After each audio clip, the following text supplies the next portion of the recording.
Good evening, and welcome back to SleepWise. Tonight, you don't need to solve anything, or remember anything, or chase the last loose thread of the day. You only need to let your body grow heavy and let the room become simple again. As you soften into the pillow, notice the small, ordinary sounds that prove the world is still turning. A distant car, the hush of air through a vent, the quiet tick of a cooling wall. With every slow breath, your attention can narrow, like a lantern being turned down, until the edges of thought blur and the center becomes warm and dim.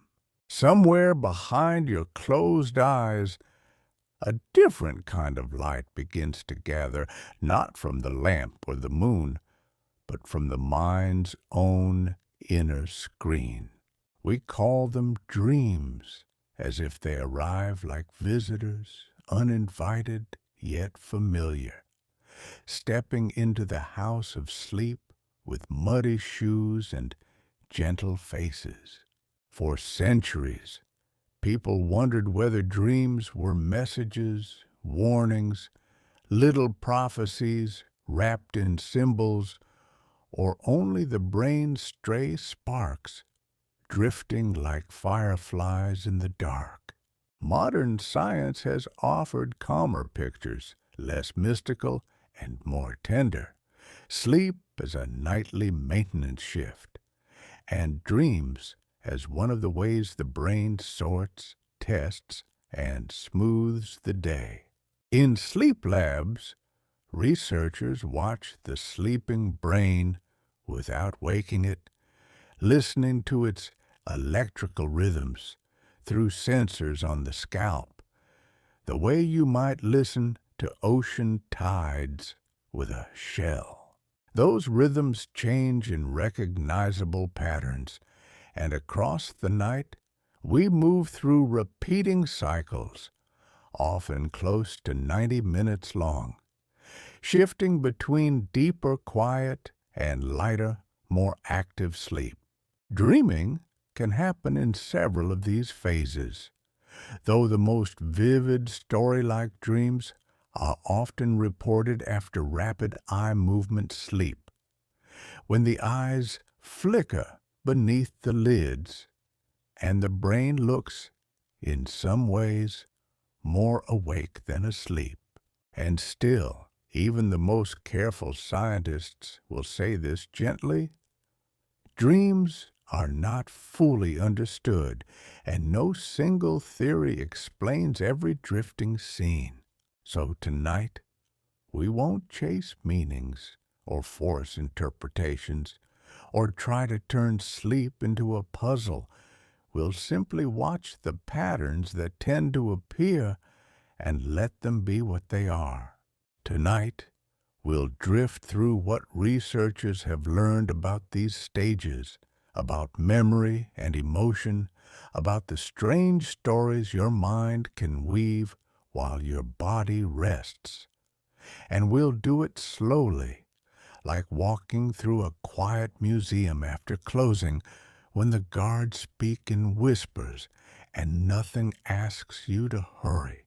If you fall asleep along the way, that's perfect. The story can keep walking without you, and you can simply drift.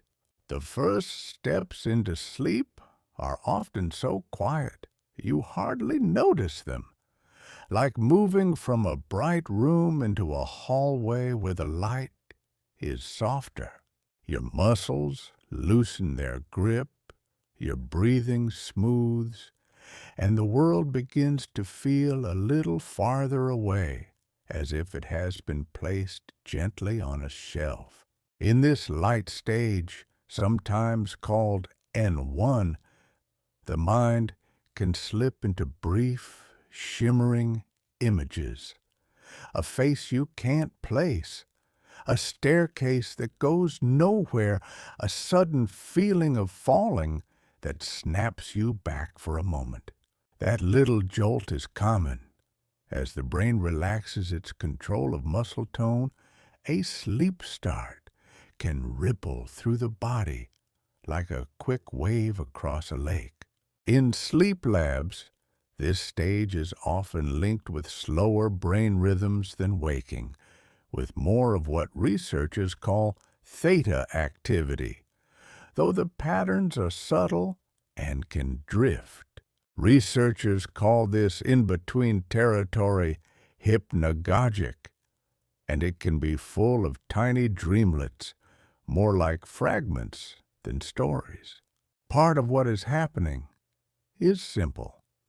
The brain is changing how it pays attention, lowering its responsiveness to outside sounds while the inner world becomes more noticeable.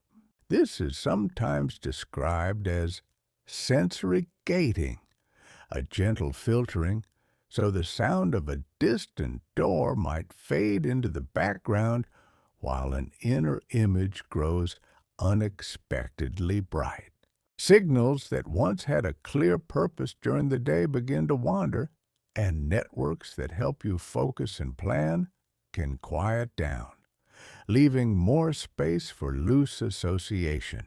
Some scientists describe it as a shift in balance between systems that steer thought deliberately and systems that let thought roam.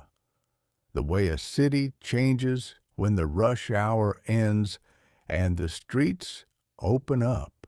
Even your sense of time can soften here, because the brain's usual clock-checking habits are fading, and moments stretch, then dissolve.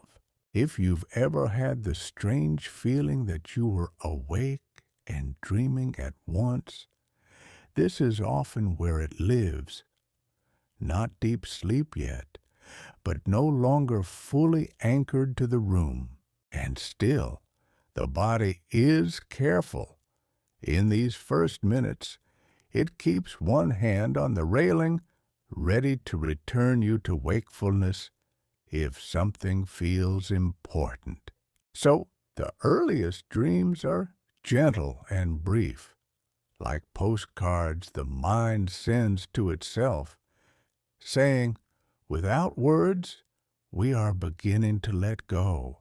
Many artists and inventors once lingered near this shoreline on purpose, waking themselves as soon as the first images arrived, hoping to catch the mind's free, unusual connections.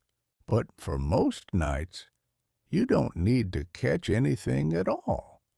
You can let those fragments pass like clouds and allow the deeper rhythms to carry you onward. As the night continues, the brain often settles into a steadier sleep, a stage sometimes called NREM, where you spend a surprising portion of the night. Here, the mind can still dream, but the body is more committed now, as if the front door has been quietly locked and the outside world has to knock louder to be heard. In recordings of brain activity, N2 has a few gentle signatures, like familiar footsteps in a long hallway. One is the sleep spindle, a brief, fast flutter of rhythm that appears and disappears in a second or two, like a small sewing machine stitching in the dark. Another is the K-complex, a larger, slower wave that can rise like a single swell, often after a sound, as if the brain briefly checks, is this important, and then decides, no, we can stay asleep. Scientists believe these patterns reflect a kind of active protection, where the thalamus, a deep relay station for sensory information, helps reduce the flow of outside signals to the cortex. At the same time, the brain may be doing quiet work, with what you learned during the day. In many experiments, when people practice a skill or absorb new information, they often show changes in sleep spindles afterward, and their performance can improve the next day. It doesn't mean every spindle is a memory being saved, but it suggests that sleep is not an empty pause. It is a time when the brain can revisit and strengthen certain traces. Deep inside the hippocampus, a structure important for forming new memories, can show patterns that resemble replay, as if it is quietly rehearsing recent experiences in a compressed nighttime form. Many researchers think these replays, together with spindles and slower waves, help move fragile new memories toward more stable storage across the cortex. You can imagine it like a librarian walking the aisles after closing, touching the spines of books that were handled today, deciding which ones belong on the main shelf, which should be filed deeper, and which can be returned to the cart. Dreams in this stage may feel less like vivid movies and more like thought, a conversation that dissolves, a place you recognize without seeing clearly, a mood that lingers like perfume. Sometimes the dream is only a sense of direction, as if your mind is wandering through familiar neighborhoods, checking quiet streets and softly lit windows. And through it all, your breathing stays steady. Your heart keeps its calm rhythm, and the night continues its careful sorting. Nothing needs to be perfect in this sorting. The brain does not aim for a flawless archive, only a gentler tomorrow. Then, for parts of the night, especially earlier on, you may drift into deeper sleep, often called N3, or slow wave sleep. This is the part of the night that can feel like being lowered gently into warm water, where thoughts fade and the body becomes very still. On a brain recording, slow wave sleep shows large rolling waves, slower rhythms that rise and fall like a calm sea. These slow oscillations reflect billions of neurons moving together in a kind of coordinated hush, alternating between moments of collective quiet and moments of collective activity. It's in this stage that waking you can feel hardest, and if you do wake, you may feel disoriented for a moment, as if you have returned from far away. Dreams can still occur here, but they are often simpler, less cinematic, maybe a single image or a sense of being somewhere without a plot that unfolds. The body, meanwhile, is doing its own quiet work. Tissues repairing, immune signals shifting, energy stores balancing, the heart and breathing moving in steady, unhurried patterns. Many scientists describe this depth as part of the brain's sleep pressure being paid down, the way the body settles a quiet debt after a long day of wakefulness. That may be one reason slow wave sleep is often most abundant in the first third of the night, when the need for it is strongest. Across the lifespan, this deep sleep tends to become lighter and less plentiful, which is one reason older adults may wake more easily, even when they feel tired. Some researchers also describe slow wave sleep as especially important for certain kinds of memory, including facts and events, and for keeping the brain's learning systems well tuned. In animals and in some human studies, patterns in the hippocampus and cortex can line up with these slow waves, as if the night is coordinating a conversation between temporary and long-term storage. There is also evidence that the sleeping brain clears metabolic waste more effectively, aided by subtle fluid movements, a kind of nighttime rinse that may be linked to those deep, slow rhythms. You don't have to picture any of this in detail. It's enough to sense that sleep is not idleness, but care. In the deepest parts of the night, the mind is not trying to entertain you. It is trying to restore you, smoothing the rough edges of the day until they feel less sharp. And as you rest here, the story of dreaming waits patiently nearby, like a theater with its lights dimmed, ready to glow brighter later on. Sometimes these deep waves even seem to guide the smaller spindles above them, like a slow conductor, keeping time for a softer choir. After the deepest quiet, the night often changes its texture again, and you may rise into a lighter, stranger kind of sleep. This is the phase called REM, for rapid eye movements, and it tends to arrive in cycles, appearing first in short visits, then lingering longer as morning approaches. Across a typical night, many people pass through 4 to 6 of these cycles, though the exact pattern varies, and the timing can shift with stress, schedules, and sleep debt.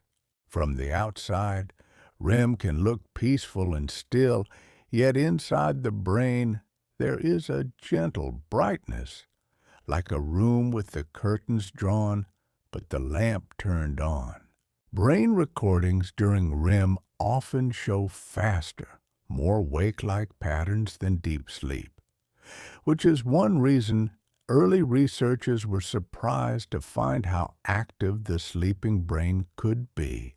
The eyes may dart beneath the lids, and the muscles of the body are largely held in a temporary quiet, a state called atonia, which helps keep the dream from becoming action.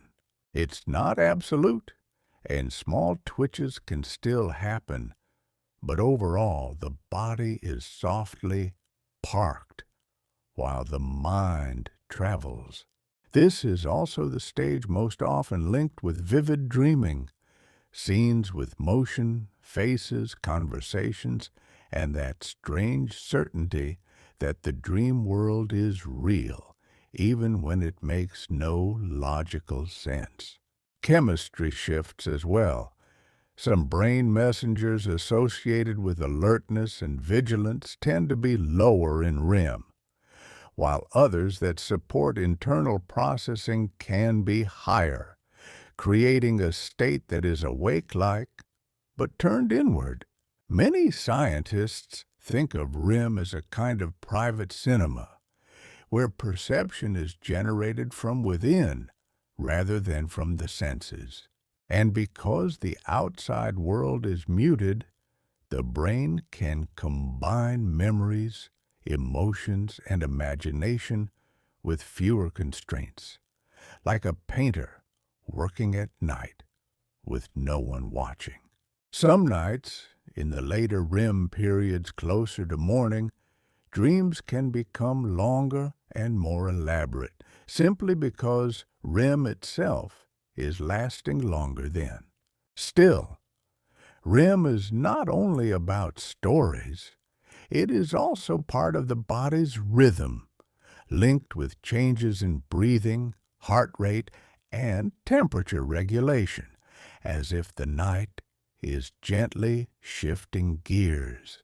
So when you hear that we dream mostly in REM, it's true in one sense, but it's also true that dreaming is a spectrum, and the whole night has its own quiet creativity.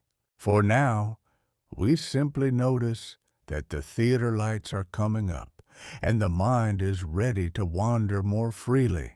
If you happen to wake after REM, you may remember a dream more easily, not because it was more meaningful, but because it was closer to the surface. It can be comforting to begin with something simple. A dream is an experience, reported after sleep, that feels like perception, even though it is built from within. In a dream, you can see a room that isn't there, hear a voice with no sound waves, feel a fear or joy that blooms without warning. The brain is not receiving the usual stream of sensory data, yet it is still capable of creating a convincing world, complete with light, texture, and motion. That ability is always present in waking life, too, in imagination and daydreaming. But during sleep, the balance shifts, and imagination can become the main source of reality. During REM, areas involved in vision and emotion can be quite active, while parts of the frontal brain that support deliberate planning and self-check reminding can be quieter. This is one reason dreams can feel vivid, but also strange, and why you may accept a flying staircase or a talking animal without questioning it. When researchers wake people during different sleep stages and ask what was happening, they find a wide range of reports. Sometimes there is nothing at all, just blankness. Sometimes there is thought without imagery, like rehearsing tomorrow's plan. And sometimes there is a vivid narrative with characters, places, and the strange emotional logic that dreams are known for. Because dreams are reported after waking, there is always a gentle limitation. We only know what the mind can carry across the threshold into wakefulness. A dream that fades before you wake may never be reported, like a song played once in a room with no recording. This is why dream frequency can be tricky. It depends on how often you wake, when you wake, and whether the memory of the dream is captured before it dissolves. Even the act of paying attention to dreams can change recall, as if the brain learns that this kind of memory is worth keeping. And so, when we talk about dreams, we are partly talking about the sleeping mind, and partly talking about what the waking mind is able to collect. Still, patterns emerge. REM dreams, on average, are more visual, more story-like, and more emotionally intense, while NREM dreams can be shorter and more thought-like, though there are many exceptions. Rather than two separate worlds, it may be better to imagine a gradient, a long shoreline where sleep and dreaming take different shapes as the tide moves in and out. Tonight, we'll stay on that shoreline, listening to the waves and noticing what the science suggests about why the brain would bother to dream at all. Not to predict the future, perhaps, but to prepare the mind for it.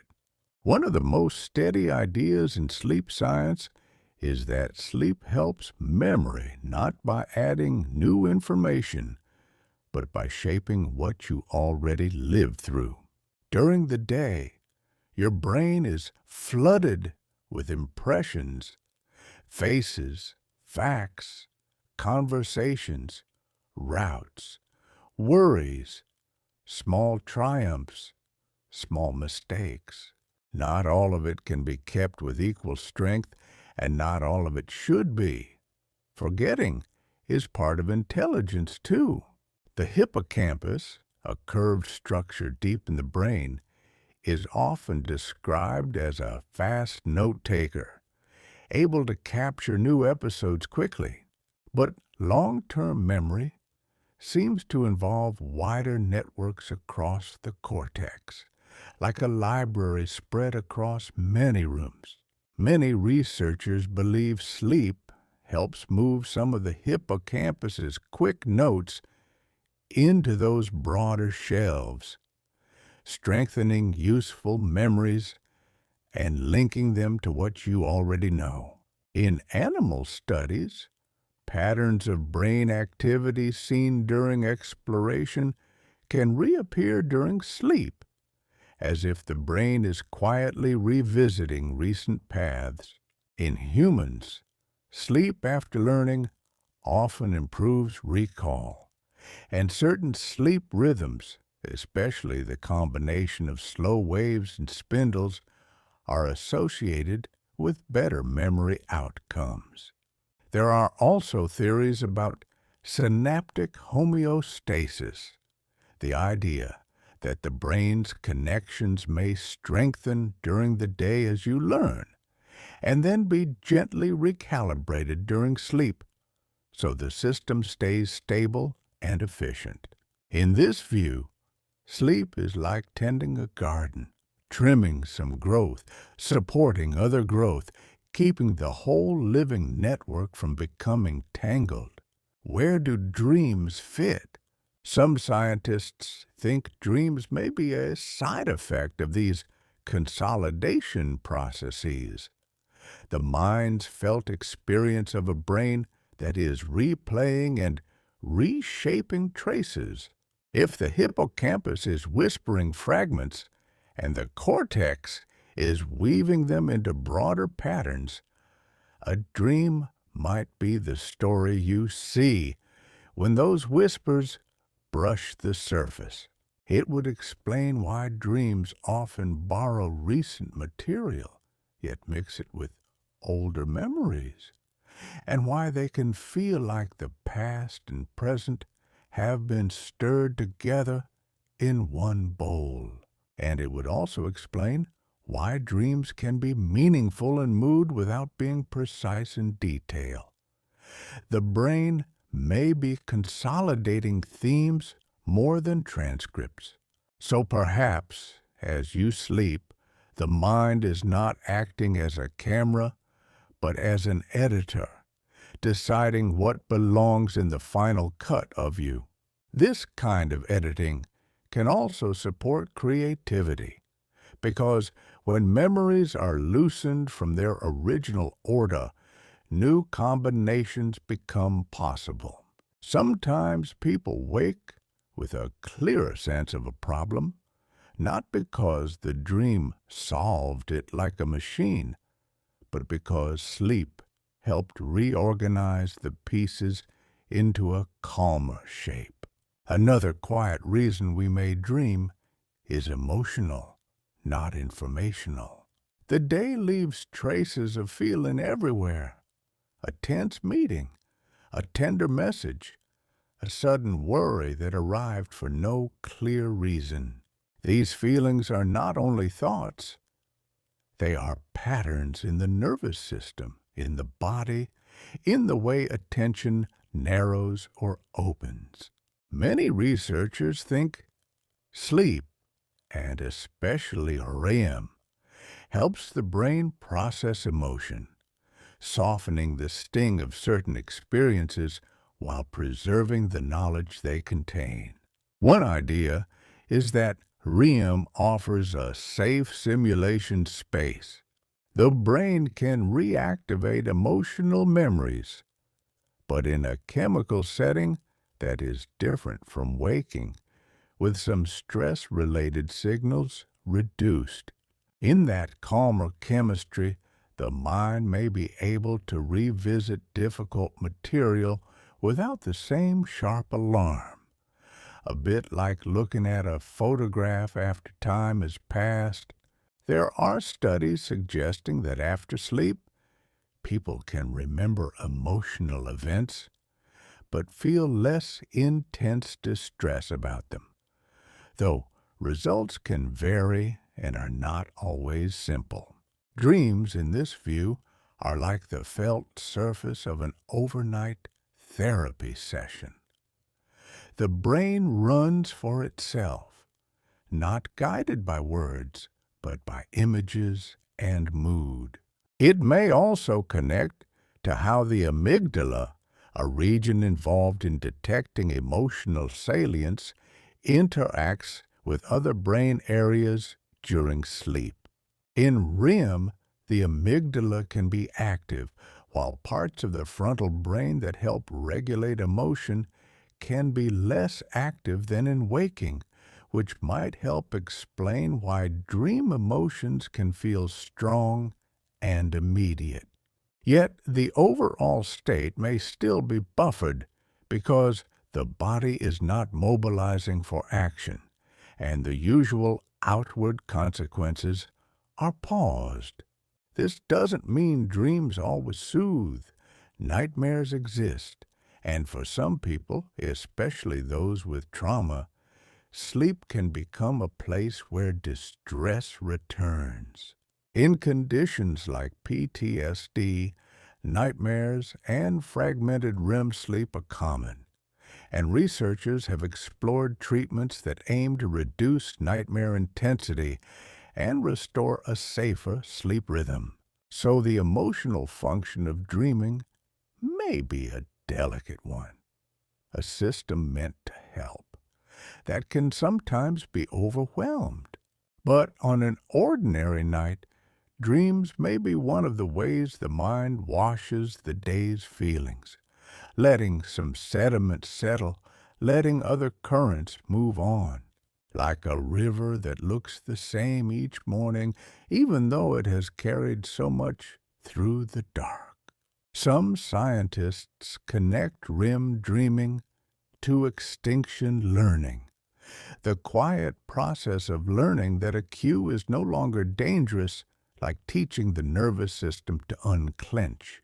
Others note how dreams often rehearse social moments, apologies, reunions, arguments, perhaps reflecting the brain's ongoing practice of being with other people.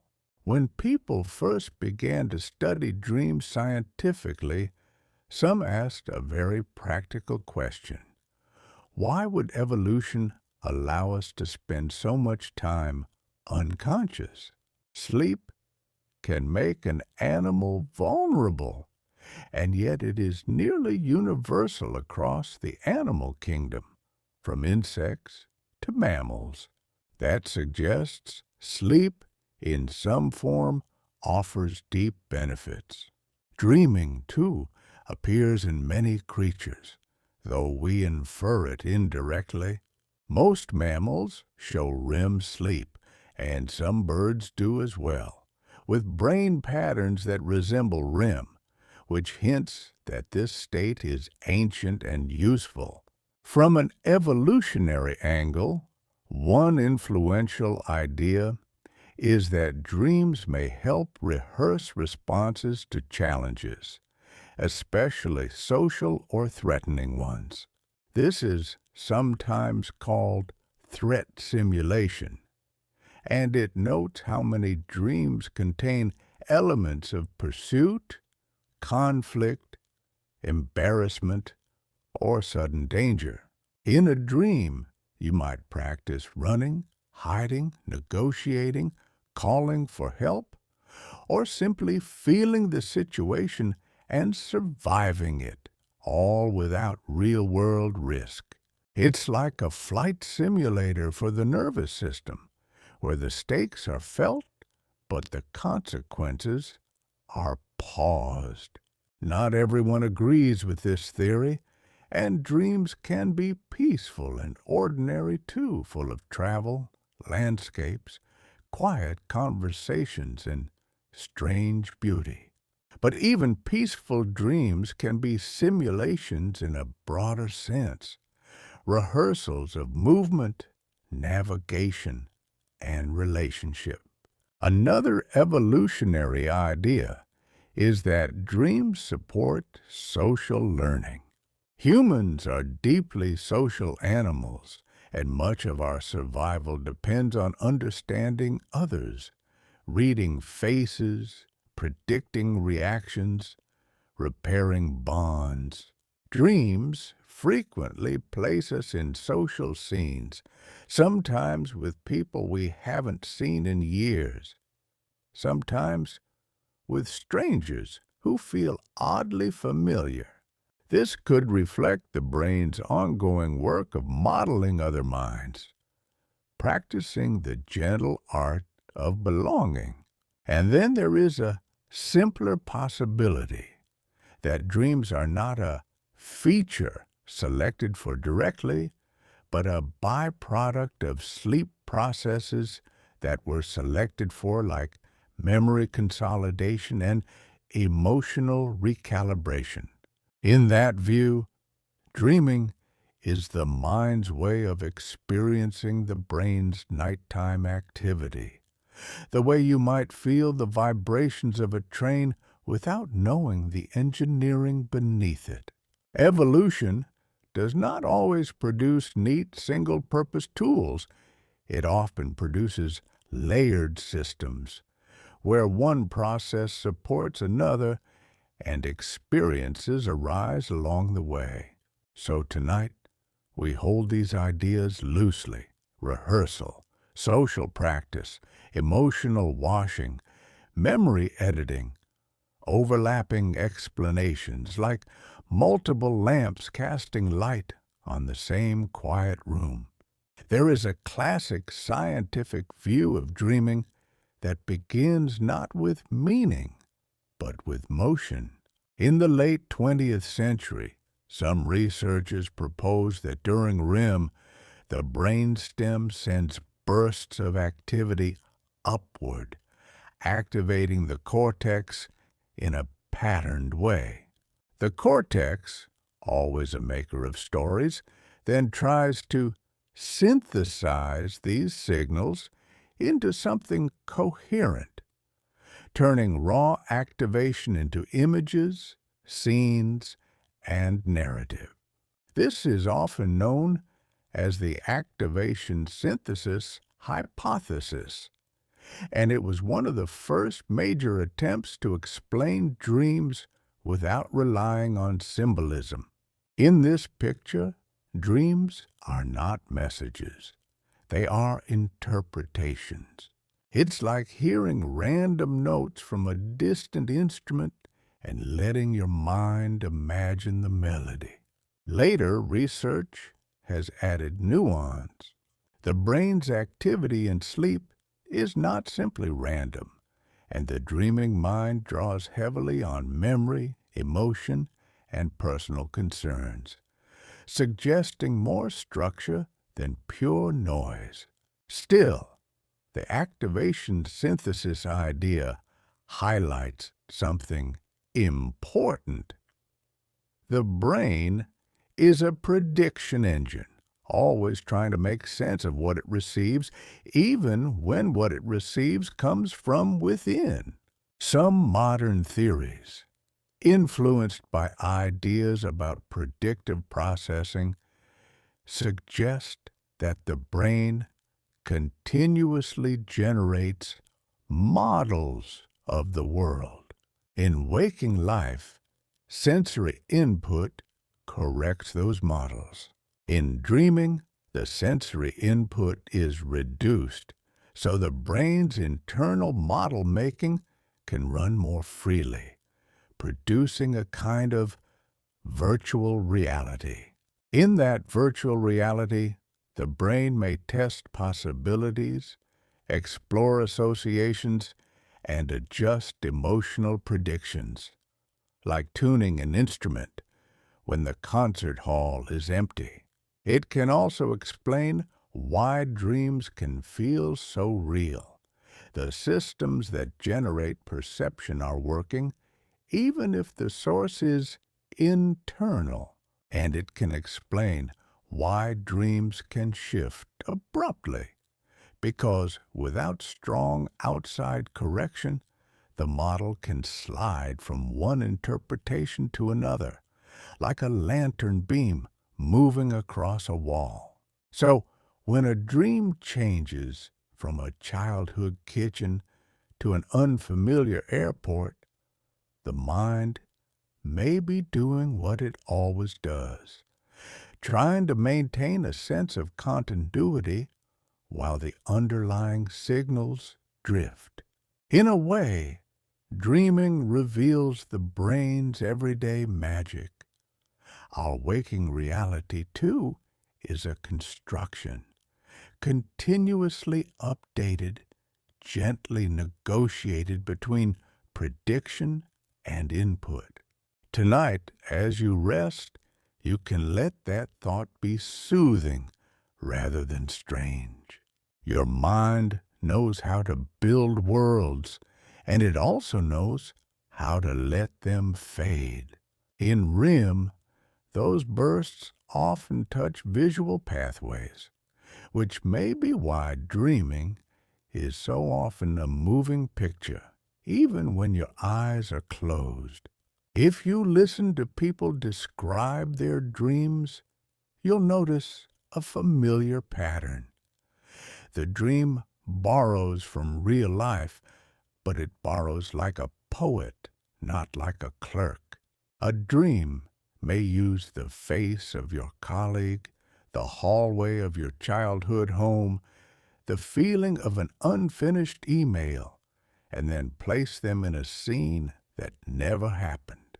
Researchers sometimes call this day residue, the way recent experiences show up in dreams, especially the emotionally colored ones. But dreams also reach farther back. There is a curious finding in dream studies, sometimes described as a dream lag, where experiences from several days earlier, often around a week, can appear more frequently than the day before.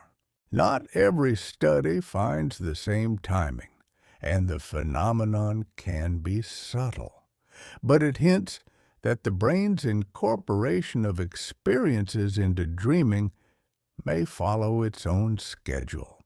Perhaps certain memories need time to settle before they can be woven into the dream's fabric. Perhaps the mind returns to what is unresolved only after the first sharpness has softened. In the language of memory science, the brain is constantly building links, associating new experiences with older knowledge, forming schemas, larger patterns that help you understand the world. Dreams may reflect that linking process, showing you not the raw footage of the day, but the way the day is being integrated into the larger map of you. This could be one reason dreams often feel symbolic without being intentionally coded. The brain is working with categories, themes, and emotional tones. A worry about safety might appear as a missing door. A longing for connection might appear as searching for someone in a crowd, not because the dream is sending a puzzle, but because the brain represents ideas in many forms. And during sleep, those forms can become vivid images. And as the night cycles, the brain continues to weave, pulling threads from different times, different rooms of the library, making a tapestry that is not meant to be hung on a wall, but meant to support your life. So, if a dream feels oddly familiar, it may be because it is made of familiar materials, just stitched together in a new nighttime pattern. Many dreams are surprisingly ordinary: walking, talking, arriving late, looking for something, because daily life is built from these repeated actions, and the brain's memory systems are rich with them. When the brain recombines pieces in sleep, it often recombines the most used pieces, like a musician practicing familiar scales even when improvising. And because the waking fact-checker is quieter, the improvisation can drift into gentle impossibility, and you simply keep walking through it. Occasionally, a dream contains a small, bright moment of awareness. You are in the scene, and suddenly you know, this is a dream. This is called lucid dreaming, and it sits like a lantern on the border between sleep and wakefulness. Some people experience lucidity naturally, a few times a year or more, while others rarely do, and there is wide variation across individuals. Part of the reason it is uncommon is simple. In ordinary REM, the brain systems that support careful self-monitoring tend to be quieter, so the dream world does not get challenged. In laboratory settings, lucid dreamers can sometimes signal their awareness with prearranged eye movements during REM, a quiet way of communicating from inside the dream. Researchers studying lucid dreaming often find that it involves a slight return of reflective thinking, the kind that asks, does this make sense? Who am I? What is happening? In brain recordings, lucidity has been linked with increased activity in frontal regions compared to ordinary REM, though the details are still being explored. Lucid dreaming can be playful, flying on purpose, changing the scene, speaking to dream characters with curiosity. For some, it can also be used gently to reduce nightmares by bringing a sense of agency into a frightening dream. But lucidity is not required for the benefits of sleep, and chasing it can sometimes make sleep feel like a performance. SleepWise nights are not auditions. There is also another borderland experience that can feel dramatic, yet is often harmless: sleep paralysis. Sometimes, as you fall asleep or wake up, the body's REM muscle quiet can linger for a moment, and you may feel awake but unable to move. Because the brain is half in dream mode, vivid imagery or a sense of presence can appear, like a shadow in the corner, even though the room is safe. Understanding this can make it less frightening. It is a timing mismatch, a doorway that opens slowly.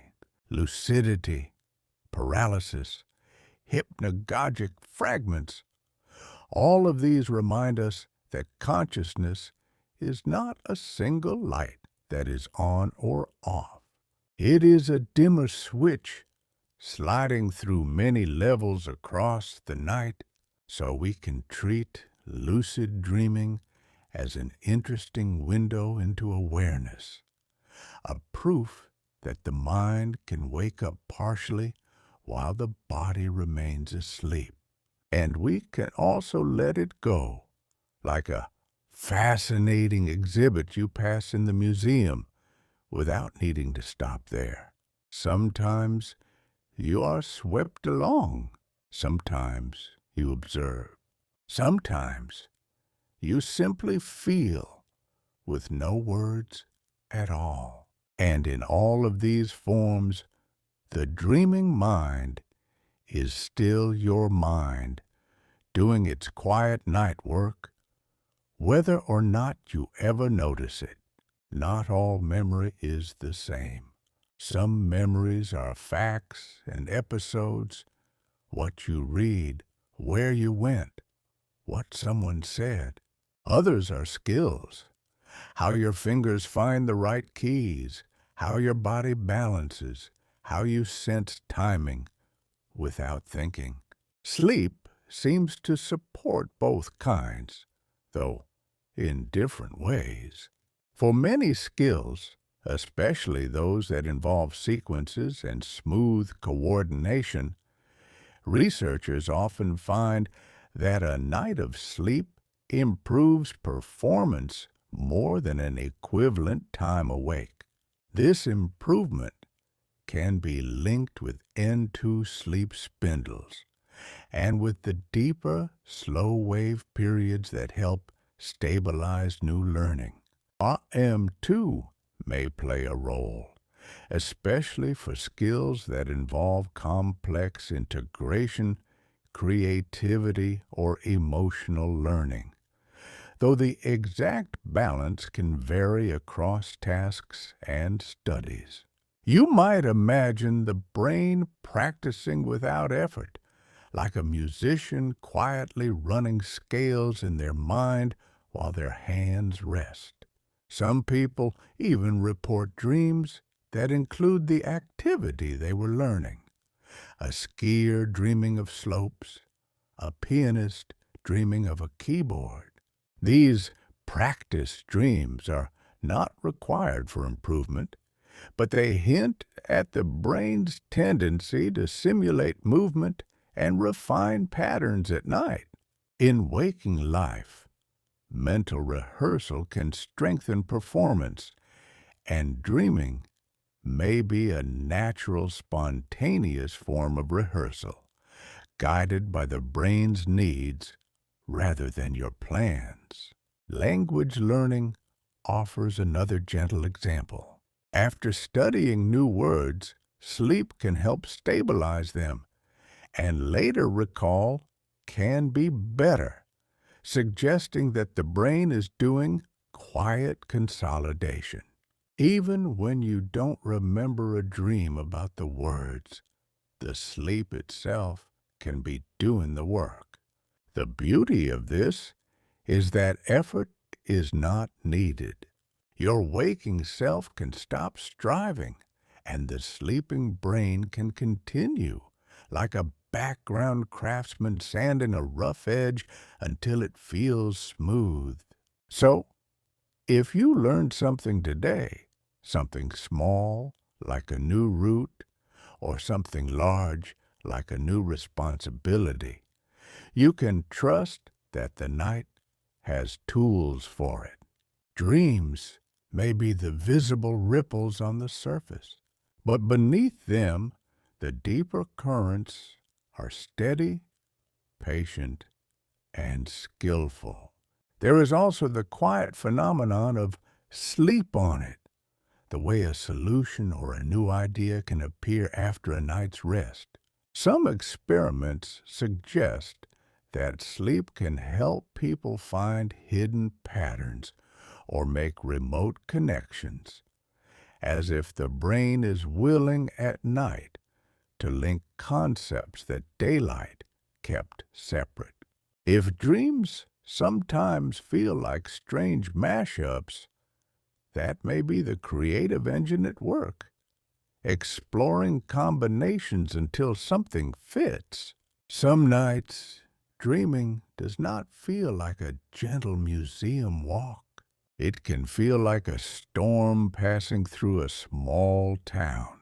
A nightmare can arrive with vivid fear, with a racing heart, with images that feel too sharp to be just a dream.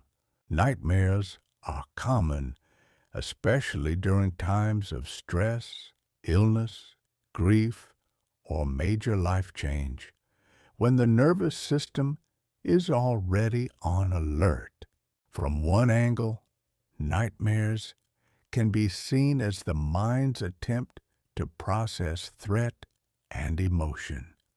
The simulation system running louder than usual. From another angle, they may reflect the brain's difficulty regulating fear during sleep, especially when waking stress is high. Researchers have studied nightmares in many contexts, including trauma, and they have found that frequency and intensity can be linked with sleep fragmentation and with heightened daytime anxiety.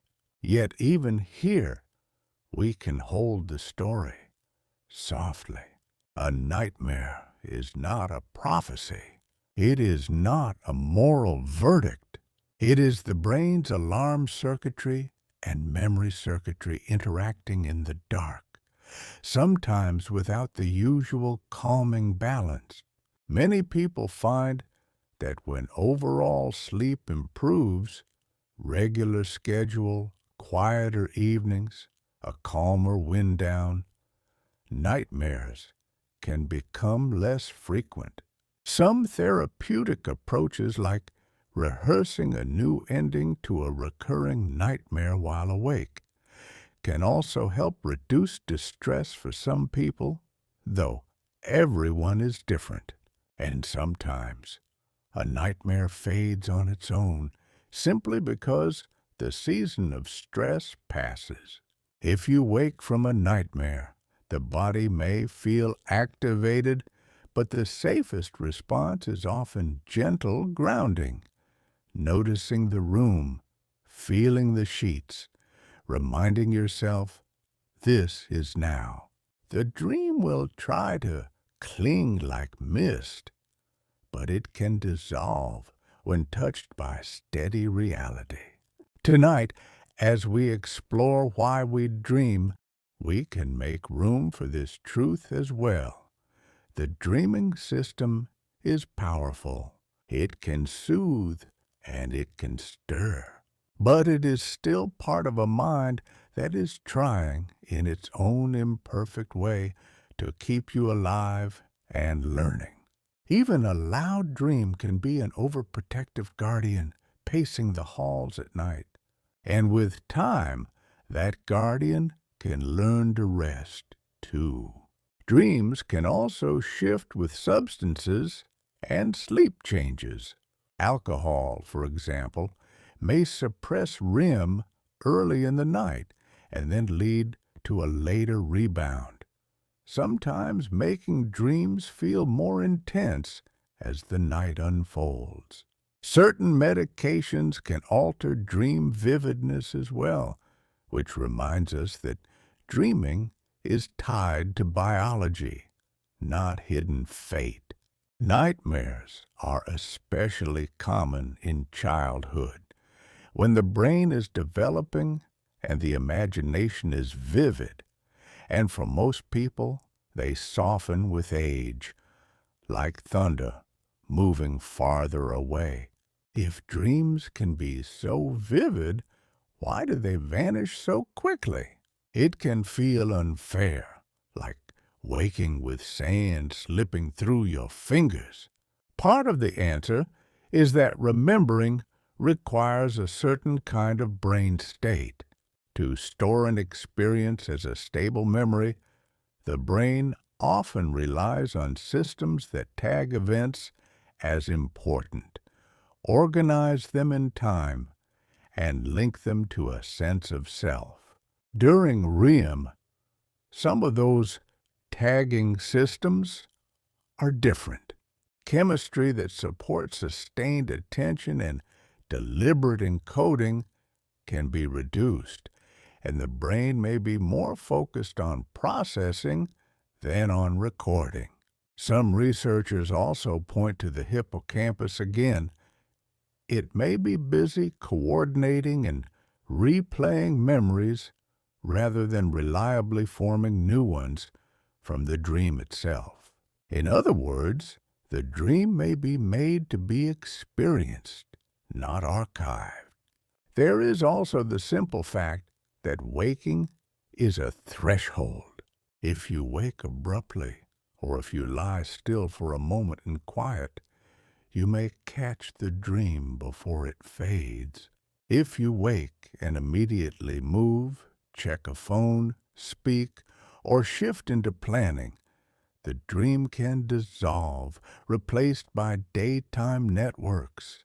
Researchers often find that dream recall is higher when there are brief awakenings during the night, even tiny ones you barely notice. This makes sense. Waking provides the bridge needed to carry the dream into memory. Even then, the memory is fragile.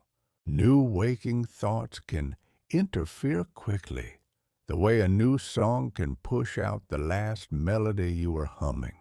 People also differ in recall naturally, and that difference can relate to sleep patterns, personality, stress levels, and the simple habit of paying attention. But there is no moral to it. Remembering more dreams does not necessarily mean sleeping better, and forgetting dreams does not mean the night did nothing. The brain can do its work without leaving you a report. You might picture it like a cleaning crew that arrives after midnight, quietly restores a room, and leaves before morning, with no receipt on the table. Sometimes you wake and find the room refreshed and cannot say exactly what changed. That is still a successful night. And when you do remember a dream, notice how it often arrives as a single thread. The final scene, the last emotion, the closing image. Perhaps that is all the mind needed to carry across, not the whole story, but the feeling it was shaping. So, if your dreams slip away, you can let them go kindly. They were meant to pass through you like water, leaving you steadier, even if you cannot name the path they took. The work is done even when the notes are lost. People have always been tempted to ask, what does it mean? A dream can feel like a letter slipped under the door. Across cultures, dreams have been treated as guidance, as warnings, as contact with ancestors, as sacred stories with their own rules. In the modern West, dream interpretation became famous through psychoanalysis, especially the work of Sigmund Freud, who saw dreams as expressions of hidden wishes and conflicts. Whether or not you agree with those ideas, Freud helped make dreams feel worthy of attention. Later, researchers with different tools began to study dreams as brain and mind phenomena, shaped by memory, emotion, and physiology. One modern idea, sometimes called the continuity hypothesis, suggests that dreams often reflect the concerns, relationships, and habits of waking life, not as direct copies, but as transformations. The same themes rearranged.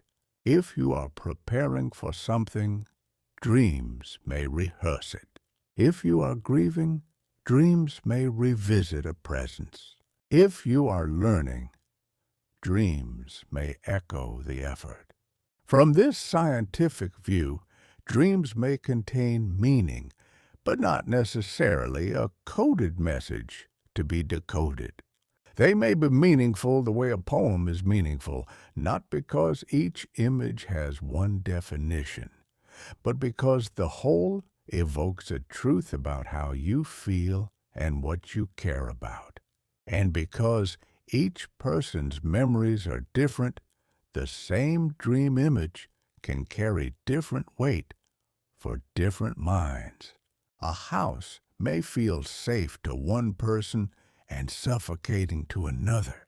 Water may mean freedom or worry or nothing at all. Researchers who analyze dream reports across many people find recurring themes: being late, being chased, falling, searching, meeting someone. Yet the emotional color can differ. This suggests that dreams draw on common human concerns, but paint them with personal pigments. So, if you ever feel the urge to interpret a dream, you can do it gently. You might ask, what emotion was present? What theme was repeating? What part of life felt touched? But you don't need to force a single answer, and you don't need to treat every dream as a message that must be answered. Sometimes a dream is simply the brain's night weather. A cloud passes, a wind rises, and then, by morning, the sky is different. Tonight, we can honor the mystery without turning it into pressure. Your dreams are allowed to be strange, fleeting, and unfinished, and you are allowed to rest anyway. If anything, the quietest meaning of dreaming may be this: even in sleep, the mind keeps caring, keeps trying to understand, keeps trying to heal. Most nights, the machinery of sleep runs smoothly, and dreaming comes and goes like a tide. But there are times when the boundaries between dreaming and waking blur in more noticeable ways. In narcolepsy, for example, REM-related features can intrude into wakefulness, leading to vivid dreamlike imagery at sleep onset or upon waking, and sometimes to sleep paralysis. These experiences can be unsettling if unexpected, yet they also show how specific REM biology is: a set of mechanisms that can turn on at unusual times. There is also a condition called REM behavior disorder, where the normal muscle quiet of REM is reduced, and a person may move or speak as if enacting a dream. It is more common in older adults, and because it can involve movement, it is usually something clinicians take seriously, both for safety and as a possible early sign of certain neurological changes. Still, most people will never encounter it. More commonly, stress, irregular sleep, and fragmented nights can make dreams feel more vivid, simply because waking is happening more often and REM timing may shift. Certain medications can increase dream recall or intensity, and withdrawal from substances that suppress REM can lead to a rebound that brings vivid dreaming for a time. Even simple sleep deprivation can change the architecture of sleep, making the body prioritize certain stages when you finally rest. All of this reminds us that dreaming is not a separate spiritual realm. It is part of the body's physiology, shaped by schedules, health, and the rhythms of daily life. And it also reminds us that the brain's ability to generate vivid experience is powerful. The dream is not fragile. It is robust, arising whenever the conditions are right. So, if your dreams change across seasons of your life, that is not strange. It is the mind responding to the body, and the body responding to the world. Like weather, it shifts.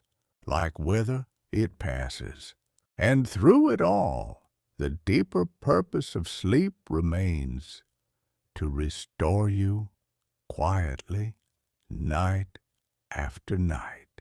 Researchers have also noticed links between mood and REM patterns. In depression, for instance, REM can arrive earlier in the night for some people, and REM density, the frequency of those rapid eye movements, may differ, though the picture is complex and not the same for everyone.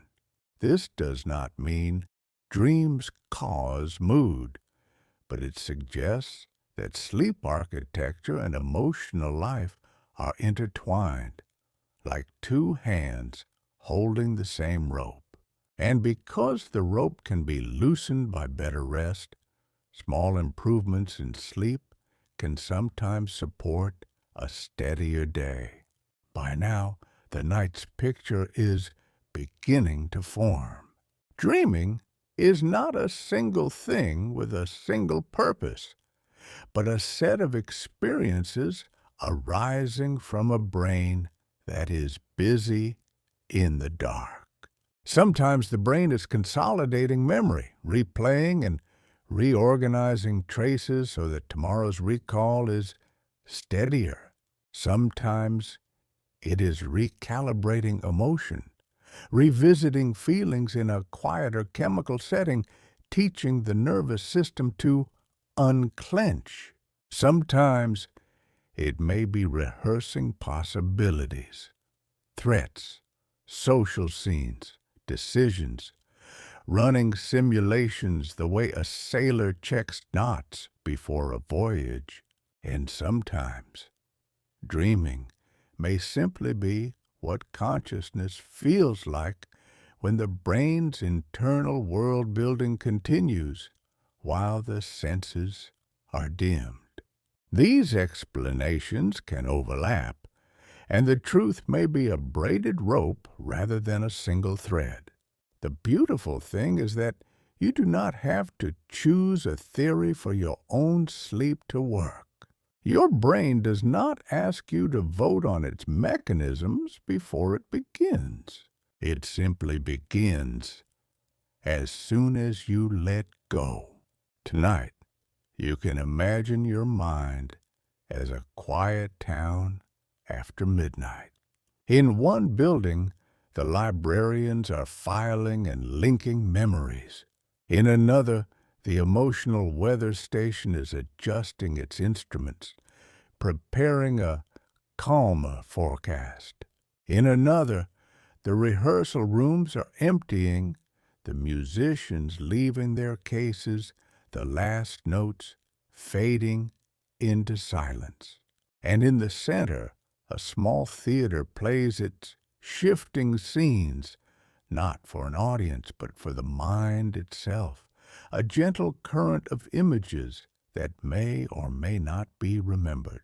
Outside that town, your body rests, warm and heavy, breath by breath. The heart keeps time. The lungs soften like bellows.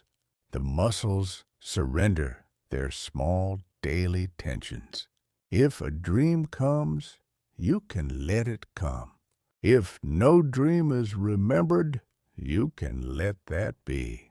Either way, the night is doing what nights have always done, tending the living mind with quiet patience. And as we near the end of our walk, we can slow even further, letting the science become a distant glow and letting the simple comfort of rest take the foreground again. Notice the texture of the sheets, the gentle weight of your blanket, the way the room holds you without asking anything.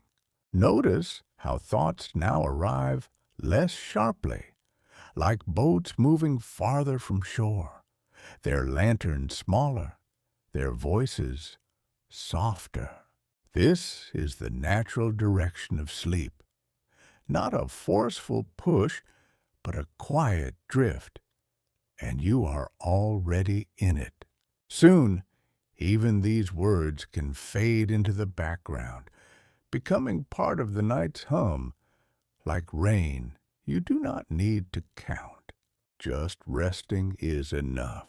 As the night deepens, it can be comforting to remember that dreaming is a sign of a mind that is still alive with gentle motion, even in rest. Like waves under moonlight, the brain's rhythms change, cycle after cycle, not hurried, not forced, simply following the body's ancient pattern. Somewhere in the early hours, you may pass again through lighter sleep, through REM, through brief awakenings you may not notice, each one like a small step on a spiral staircase. The dreams that come there may feel like stories, or like moods, or like strange paintings made from familiar colors. They may carry the day's residue, or the week's echo, or an older memory that needed a quiet moment to be touched. They may be nonsensical, and still they can be doing something useful, loosening fear, strengthening learning, linking experiences into a calmer whole. Or they may simply be the mind's natural spark, the glow that appears when the world is quiet and the senses are dim. If you find yourself noticing a dream tonight, you can treat it like a passing lantern. You can watch it float by on a dark river, and you don't have to reach out and grab it. If you wake and it slips away, you can let your hand fall back to the blanket and return to stillness. The brain will continue its careful maintenance whether or not you witness it. And the best part is this: you do not need to understand your dreams to receive their gift. You only need to sleep. So let the muscles of your face soften. Let the shoulders drop. Let the jaw unclench. Let the breath become a slow, repeating tide, in and out, in and out. Let the mind become a quiet hallway again, with lights dimmed, doors closed, and only the faintest glow under the threshold where a dream might be passing. The world outside can wait. The night inside can continue, and you can drift steadily toward the kind of silence that feels like home. Imagine for a moment that your memories are like paper boats. All day long, you fold them quickly, set them on water, watch them wobble, worry whether they will sink. But at night, the water becomes calmer, and the boats find their balance. Some are guided gently toward a safe harbor to be kept. Some are allowed to drift out to sea, to be forgotten, and a few simply circle nearby, waiting for another night, another chance to settle. The dreaming mind is the water's shimmer, the moon's reflection on the surface, changing shape as the ripples move. You don't need to control that shimmer. You only need to let yourself be carried. And if you are already half asleep, if your thoughts are breaking into fragments, if sentences feel too long to hold, that is perfect. That is the doorway opening. That is the night doing what it knows how to do. Now the story can slow to a near whisper. The ideas we carried tonight, the stages of sleep, the spindles and slow waves, the vivid REM cinema, the gentle theories of memory and emotion, can become distant lights on the horizon. You don't need to hold them. They can glow softly behind you as you drift farther into rest. In a little while, The brain will move through its cycles again, the way a lighthouse turns its beam across dark water. Deep sleep will come like a warm weight, steady and restoring. REM will return like a soft theater, scenes changing without effort, and between them, the night will keep stitching and smoothing, filing and rinsing, practicing and releasing. If a dream arrives, let it be simple, let it be kind, let it be brief or long or not remembered at all. You have nothing to prove to your sleep. You have nowhere else to be. Imagine your mind as a shoreline again. Waking life is the busy pier, voices and footsteps, ropes being pulled tight, boats arriving and leaving. Sleep is the tide moving in, covering the boards, washing away the day's chalk marks, loosening what was clenched. Dreaming is the faint sparkle on that water, never the same twice, never needing to be captured. Somewhere deeper, the library doors are closed, and yet inside, lamps are on. A quiet hand turns a page, a shelf is dusted, a book is returned to its place. A new note is tucked between older chapters, not changing the story completely, only helping it make a little more sense. And in another room, the heart's steady rhythm is like a metronome, a simple reminder that time can be gentle. Notice the room one last time. The gentle darkness, the still air, the quiet promise that the world can carry itself for a few hours without your supervision. Notice your body as part of nature, doing what bodies have learned over millions of nights, lowering the guard, turning inward, repairing, renewing. Each breath is a small wave. Each exhale is a letting go. And if thoughts return, you can treat them like distant footsteps in the hallway passing by, not stopping at your door. If the world outside feels large, you can shrink it down to the size of your bed, to the weight of the blanket, to the smooth path of your breath. Nothing else is required. The night does not demand explanation. It offers permission.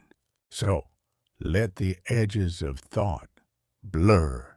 Let images come and go without names. Let the next moment be softer than the last, and the next softer still. The night is here. Only this. The work is underway. You are safe to sleep. Good night.